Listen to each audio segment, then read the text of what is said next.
Magprito tayo guys ng isda. Ito naman ako magpiprito.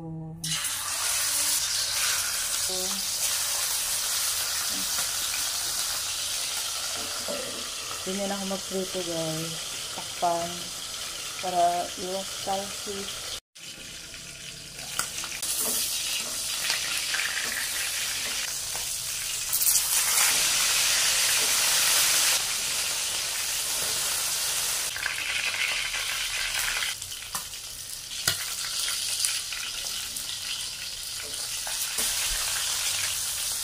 Magprito na rin ako guys ng patatas.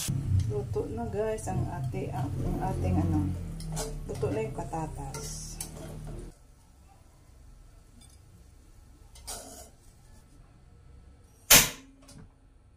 Ito guys sa ibang kawali, naglagay lang ako ng konting mantika, luya.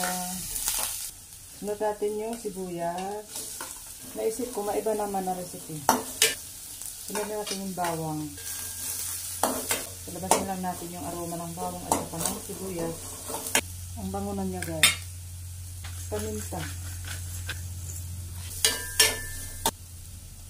Curry. Si mama. Buo pa si mama. Namuo si mama. Ang sarap nito guys. Masarap ito. Ibang curry ang gagawin natin guys. Ito ay fish curry. Lagay na natin ito. Andito. Ilagay na din natin yung isda. Para mag-absorb yung niya. Lasa sa isda. Iba naman. Ibang curry naman tayo. Haluin natin.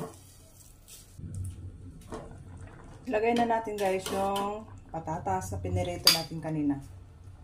Kung carrots, kaya patatas lang. Naluto na rin naman yan. Kaya, yung lulutuin na lang natin is yung gata.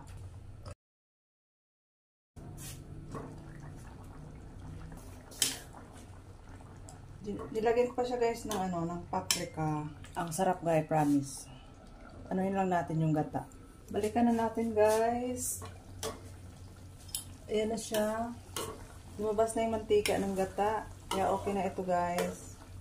Kailangan talaga natin lutuin ng husto yung gata. Kasi pag hindi siya naluto ng husto, madaling mapanis. Kaya yan okay na. Nagmamantika na siya.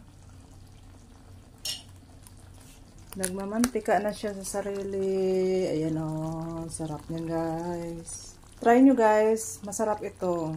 Yan lang guys. Thank you for watching.